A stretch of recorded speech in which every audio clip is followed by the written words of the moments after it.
How you doing, folks? Byers Megafictional Musings. Thanks for tuning in. Yeah, casual today. I mean, the students aren't here.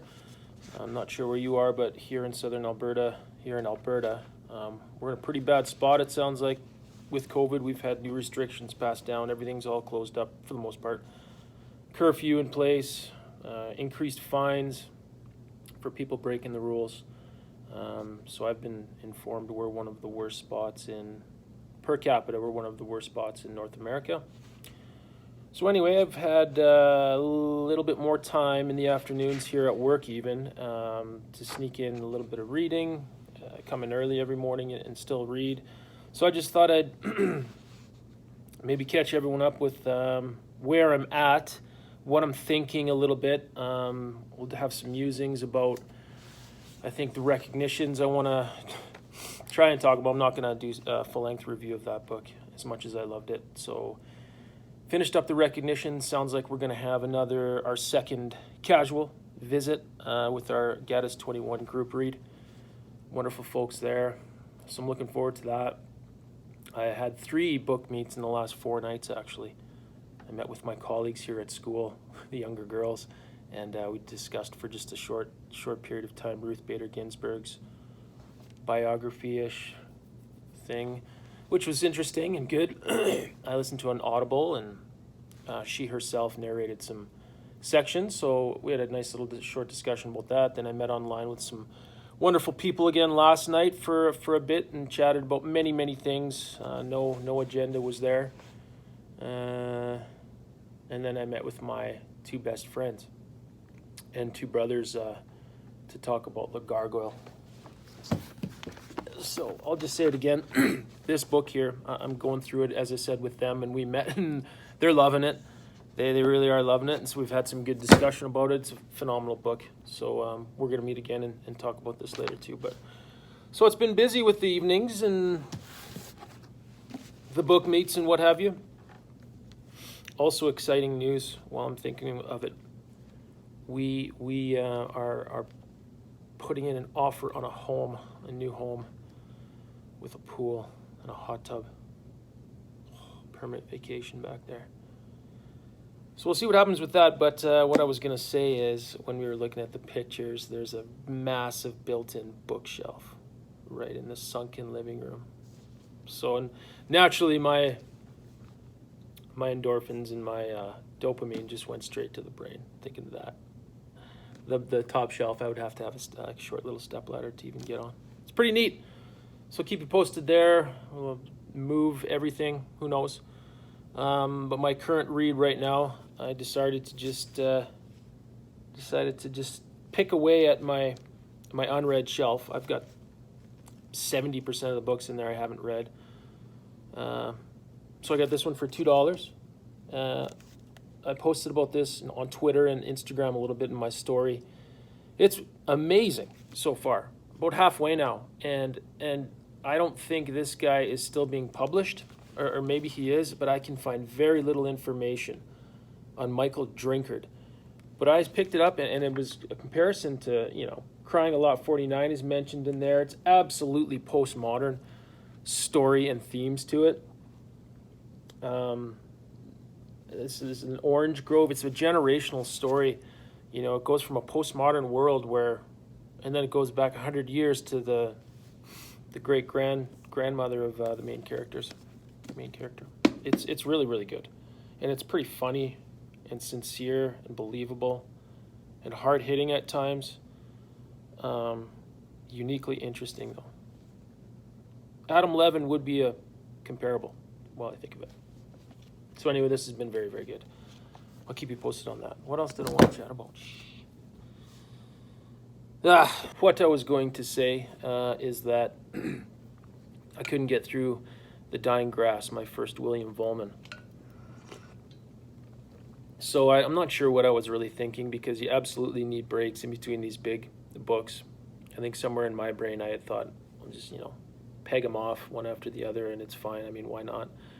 And then, guys talking last night, we were just saying you absolutely need a break in between these bigger books.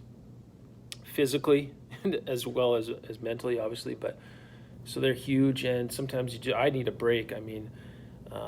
So it's nice to do the easier reads like The Gargoyle. This isn't very readable, and my current read, Disobedience, that I mentioned, is very readable and engaging and pretty easy. Well, not it's easy. But The Dying Grass wasn't. Even though, and it's the biggest book I have ever seen. And the reason why I had to tackle it, I thought, is because I got it from my library, which takes some time. So that was my opportunity, because I'm not going to buy this book. I don't think it'll break my shelf. First of all, it is the biggest book I think I've ever seen physically, for sure. Actually, it's bigger than Against the Day. And anyway, there's that. And I know, reading up on it and talking with Jordan there last night too, it's really neat the way he does the text with those indentations. Really unique form of narration, and once you get used to it, it's brilliant. It sounds like. So it's a me thing. Absolutely, it's not a William Volman thing. I will get to Volman again. I do have Europe Central. So there you go. So lately I've been thinking a lot about the music of Bad Religion. Now let me explain. My formative years, early teens or whatever, I would listen to a lot of punk rock music. It was my first love for music. Besides, when I was a kid, the 80s power ballads, of course. But and a band I loved called Bad Religion released an album called Stranger Than Fiction, and a particular song I loved called 21st Century Digital Boy. But thinking about that album title and the books I'm reading and the world we live in, and that album title and the chorus in that song goes, "Sometimes truth is stranger than fiction." And I don't know about you, but that just really is strangely resonant with me these days. If you were to tell me a year and a half ago that I couldn't gather, without getting fined, I couldn't gather with more than 4 of my friends outside. If you were to tell me I would see people walking down the street with masks on, there's no way I would have believed you. It's crazy. When you take a step back and look at our circumstances right now, it's truly mind-boggling and stranger than fiction. So I'm going to download some Bad Religion later and check that out. Anyway, and it does tie in with this novel that I referred to, Disobedience by Michael Drinkard. I just want to talk a little bit more about it, you guys, because it is flippin' awesome. And I'm about halfway through, but I feel a really strong desire to share how awesome it is. So what I'm going to do here is just give you a little bit of a blurb. I stole the blurb from Amazon, but whatever. I'll talk a little bit about the book and my reactions just briefly here. Okay. First of all, there's very little on this Michael Drinkard cat online. I looked at the publishing house. It's like Norton something. I Googled it and couldn't find anything regarding him, like in their database. There's only a handful of very short reviews online. And I know people in the community, you guys are all big on Goodreads.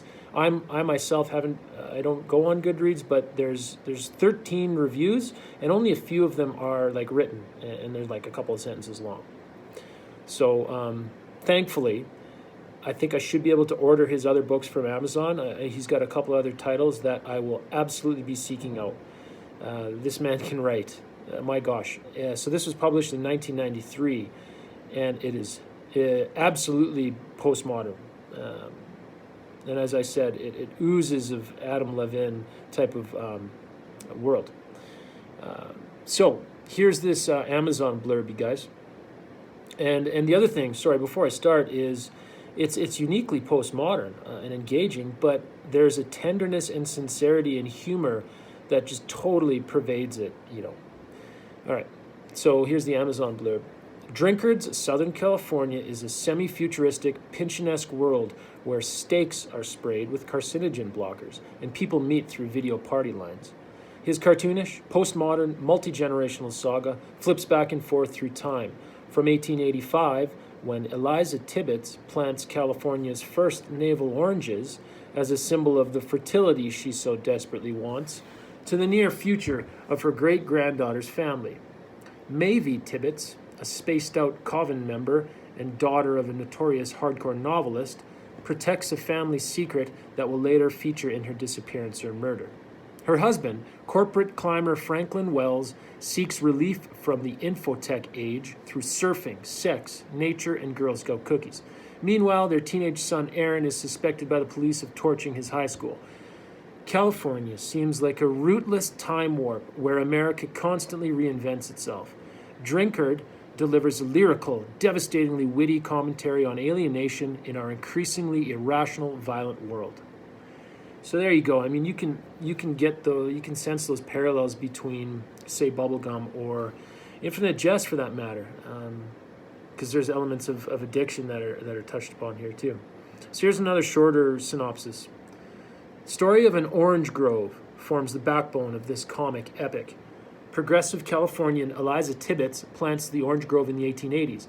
100 years later, the schemes of her great-granddaughter's corporate cyber-goof husband threaten to kill off the trees. The novel remote controls among 3 different periods of time, and in the process serves up enormously funny set pieces. Viewing his characters' high-resolution lives under the microscope of his imagination, the author is masterful, delighting in what language and the novel can do, scene after scene. This tale ranks with the great wise guy novels of Pynchon, DeLillo, and Berger, and, in fact, it seems somewhat more informed by human contact than those others. And then it says recommended for all libraries.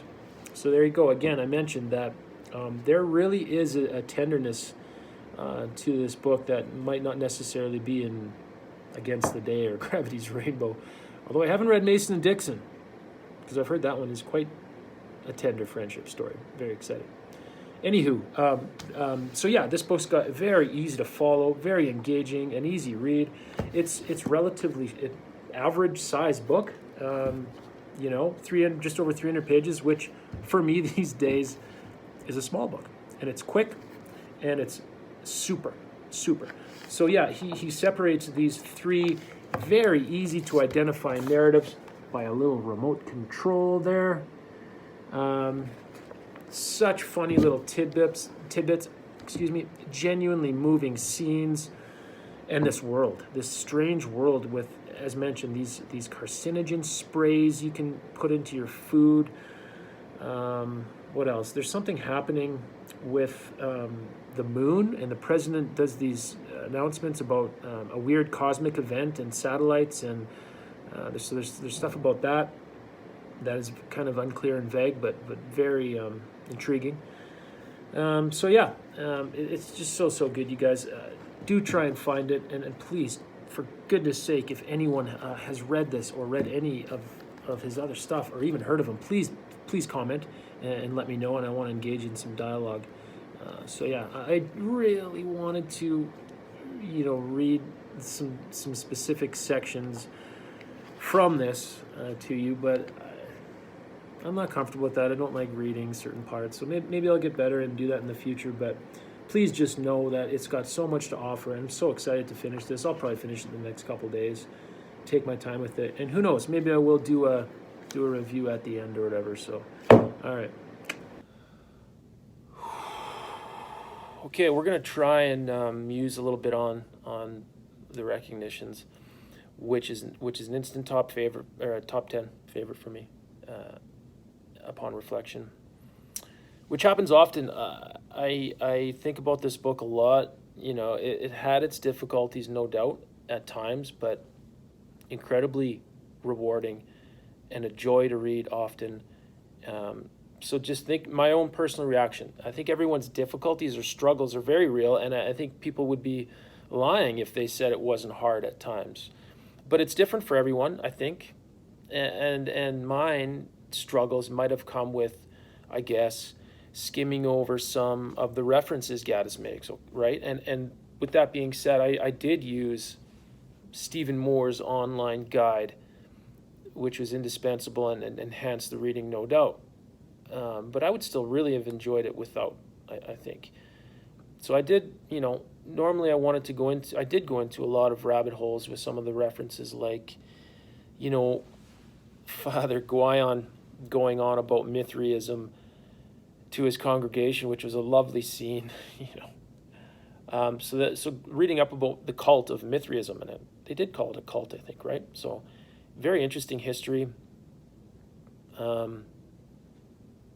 and it was just what I loved about this book, I think, is its execution of realities. It's a term I like to go back to. And, the circumstances and situations are just so well drawn, whether they're true, I guess, or at least believable. I remember there were so many insightful moments, looks and glimpses into a person's psychology. It was pretty deep at times, and philosophical, I guess, as well, right? Is the word I would use, I think. It's philosophical. Yeah, and the religious themes and undertones in the first section are so well done. The book starts out great, and as I said, it doesn't let up when it gets to the party scenes, and you get a handle for how Gaddis does his dialogue, right? And even that would be a little difficulty for me. I did find it tough at times to kind of follow and understand who is necessarily talking, and as a result, maybe I did miss some plot elements. So this book deserves a reread. Absolutely, I think. I do want to get back to this book and read it again. It has so much to offer. So much. Not that I would compare Gaddis to Gass necessarily, but the language at times, as I said, is beautiful and a joy to read, where I would stop and want to capture it, and it would really bring out the bad FOMO reading. I went slow with the recognitions. I spent a lot of time with it. I was right on pace with the group read, which lasted about a month. But I was slow, and I knew I needed to go slow. And I still missed some stuff, as I said. But the language at times is totally captivating, whether he's describing like a sunset or a city scene. And, he's very wide-ranging as well, Gaddis. So I'm excited to read more of his stuff, although I still am very much intimidated by JR for whatever reason. I'll read it, no question, and I just know that it's primarily dialogue. So it sounds like a fun time. I think of those party scenes and the recognitions, but I need a break for sure, but I will get to JR someday. I'll buy JR. And I do own A Frolic of His Own, which I actually tried on Audible years ago, but I also made another video, I think, talking about why Audible doesn't necessarily work for me for so many of these titles. Oh gosh, what else did I want to talk about? Yeah, I know it's a polarizing book. Not everyone's going to like it. I'm really excited to hear what the folks in the group read have to say about it with our next kind of casual meetup to discuss this. It has so much to offer. So I'm interested to hear other people's takes, because I do feel a little dumb when I talk about it, and I'm not going to do a video review. So we're going to move on and read it again someday. But I hope you folks are all doing great. Try and stay safe. As I always say, stay positive and test negative. I got my shot, waiting for my second. Hopefully you are too, and hopefully this is all behind us soon. Talking to my dad last night, and miss them, miss everyone. Bye.